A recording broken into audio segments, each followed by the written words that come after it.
সঙ্গে যুক্ত হচ্ছেন সিপিডির গবেষণা পরিচালক গোলাম মোয়াজ্জেম। আপনাকে স্বাগত দেশ বাণিজ্যে।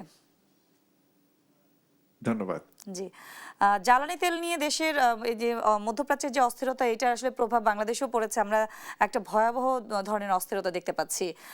এর মধ্যে বিশ্ববাজারে কিন্তু জ্বালানি তেলের দাম $110 উঠে গেছে আজকে।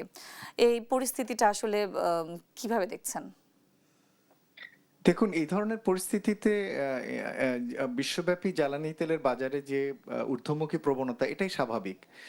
এবং আমাদেরকে আসলে এই পরিস্থিতির সঙ্গে আসলে মোকাবেলা করে চলবার সামর্থ্য অর্জন করা দরকার।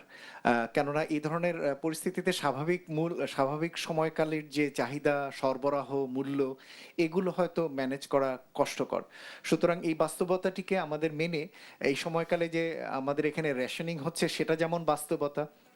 স্বাভাবিক সময় যে পরিমাণ তেল পাওয়া যায় মোটরসাইকেল চালানোর জন্য, গাড়ি চালানোর জন্য, বা ট্রাক বা লরি চালানোর জন্য, সেটা এখন দেয়া সম্ভব না।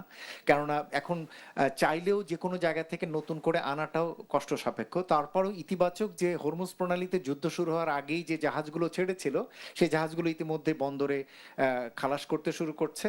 এবং সরকারের ঘোষণা অনুযায়ী তার হাতে এখনো প্রায় 2 সপ্তাহের মজুদ রয়েছে, প্রায় 14 দিনের, কোনোটা 21 দিনের মজুদ রয়েছে, যেটাও আসলে খারাপ না। এই মজুদগুলো খারাপ না। প্রশ্ন হচ্ছে যে যুদ্ধ পরিস্থিতি কি এর ভিতরে কিছুটা ইতিবাচক হবে? আমার কাছে মনে হয় যুদ্ধ পরিস্থিতি ইতিবাচক না হলে হরমুজ প্রণালী হয়তো ধীরে ধীরে স্বাভাবিক হয়ে আসবে। এবং সেই স্বাভাবিক হলে এই বন্দর কেন্দ্রিক যে প্রণালী কেন্দ্রিক যে জাহাজ চলাচল বা জ্বালানি সরবরাহ, এই পরিস্থিতির ইতিবাচক উন্নতি হবে বলে আমি আশাবাদী। তো সেটা হলে ধীরে ধীরে হয়তো আমাদের এখানে জ্বালানি সরবরাহ সরকারের পক্ষ সময় থেকে লাগবে, কিন্তু ধীরে ধীরে স্বাভাবিক হবে। জি, সরকারের পক্ষ থেকে কিন্তু বারবারই জানানো হচ্ছে সাধারণ মানুষকে যে আপনারা অস্থিরতা বা প্যানিক হয়ে যেই জ্বালানি তেলের পাম্পগুলোতে যে ধরনের ভিড় দেখা যাচ্ছে, যে এটা করার দরকার নেই, আমাদের যথেষ্ট মজুদ আছে। তারপরেও যেই ধরনের পরিস্থিতি আমরা দেখছি, ঘন্টার পর ঘন্টা পাম্পগুলোতে লাইনে দাঁড়িয়ে থাকা, বা বিভিন্ন জায়গায় আমরা দেখেছি যে গতকাল একটা পাম্পগুলোতে হচ্ছে নিরাপত্তা বাহিনী যারা, তাদেরকেও নিয়োগের মোতায়েন করা হচ্ছে। আসলে এটা কি মানুষের মধ্যে আতঙ্ক ছড়িয়ে যাওয়ার কারণে এমন হচ্ছে?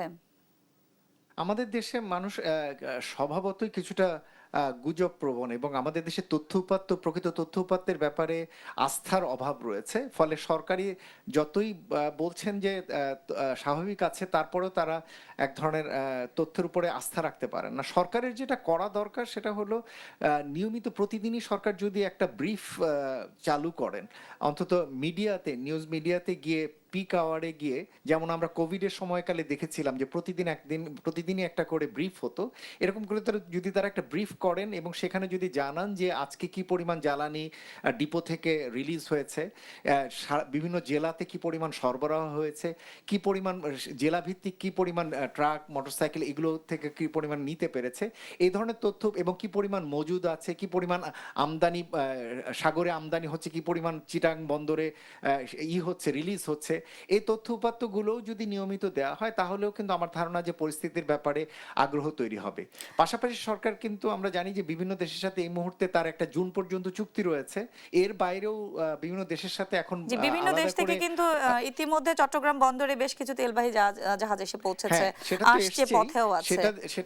সেটা দিয়েও হয়তো কয়েকদিন চলবে, কিন্তু যুদ্ধটি যদি একটু প্রলম্বিত হয়, তাহলে তার জন্য হয়তো আরো মাসাধিক কালের জন্য হয়তো সরবরাহের প্রয়োজন হবে।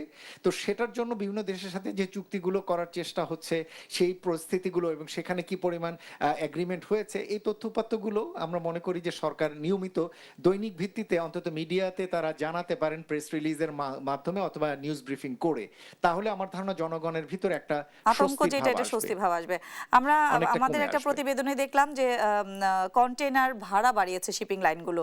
40 ফুটের কন্টেনারের ভাড়াও বাড়ানো হয়েছে প্রায় $200 থেকে $300। সেক্ষেত্রে তো আমাদের আমদানি রপ্তানি বাণিজ্যেও একটা প্রভাব পড়বে। এটাও আমাদের মেনে নিতে হবে। এই সময়কালে যেহেতু পণ্য রপ্তানি স্বাভাবিক নয় এবং যদি ভারত মহাসাগর কেন্দ্রিক বা আটলান্টিক মহাসাগর কেন্দ্রিক এই অঞ্চলগুলো দেখি, তাহলে তাদেরকে এখন অনেক ঘুরে আসতে হচ্ছে। কেননা মধ্যপ্রাচ্য কেন্দ্রিক জায়গাগুলো তাদেরকে অ্যাভয়েড করতে হচ্ছে, অথবা প্রশান্ত মহাসাগর কেন্দ্রিক রুটগুলো তাদেরকে হয়তো ব্যবহার করতে হতে পারে। সুতরাং ভাড়া বৃদ্ধি পাবে এবং জ্বালানিরও যেহেতু মূল্য বৃদ্ধি পেয়েছে, সুতরাং সেই কারণেও পরিবহনের ব্যয় বাড়ছে সমুদ্র পৃষ্ঠে, সেটাও হবে। সুতরাং এটা আমাদের আমদানির জন্য কিছুটা হবে, আবার রপ্তানির জন্য এটা হবে। কিন্তু আমার যেটা বলার বিষয়, এই পরিস্থিতিগুলোকে আমরা যেন দীর্ঘকালীন কোনো একটা চ্যালেঞ্জ হিসাবে না নেই। এটা একেবারেই একটা স্বল্পকালীন চ্যালেঞ্জ এবং এটা যুদ্ধের সাথে সম্পর্কিত। এবং সরকার যেন আবার এই ধরনের তাড়াহুড়া করে এই স্বল্পকালীন চ্যালেঞ্জের জন্য আবার ভুল করে যেন আবার দীর্ঘকালীন কোনো কৌশল সেট না করে ফেলেন। যেমন হতে পারে যে হ্যাঁ, এলএনজির জন্য এদিকে পাওয়া যাচ্ছে না, অস্ট্রেলিয়ার সঙ্গে একটা দীর্ঘমেয়াদী এলএনজি চুক্তি, এরকম যেন কোনোদিনকে সরকার না যান। আমরা তাহলে অনুরোধ আশা করব করতেই যে পারি 1 যে থেকে 3 মাসের একটা রোলিং প্ল্যান নিয়ে সরকার যেন এগোন। ধীরে ধীরে পরিস্থিতিও স্বাভাবিক হয়ে যাবে। আমার ধারণা যুদ্ধটা ধীরে ধীরে হয়তো কনসেন্ট্রেট করবে একটি এলাকাতে, যেটা এখন দক্ষিণ যেটা এখন মিডল ইস্টে রয়েছে, সেটা এখন আস্তে আস্তে একটা দেশ কেন্দ্রিক হয়তো হয়ে যাবে। তাতে করে আমার ধারণা যে হরমুজ প্রণালী কেন্দ্রিক সরবরাহ চ্যানেলগুলো স্বাভাবিক হলে আমাদের দেশের পণ্য পরিস্থিতিও পরিবহন ধীরে ধীরে ধীরে ধীরে উন্নতি স্বাভাবিক হবে। হবে জি, বলে আমার আপনাকে ধারণা। অসংখ্য ধন্যবাদ।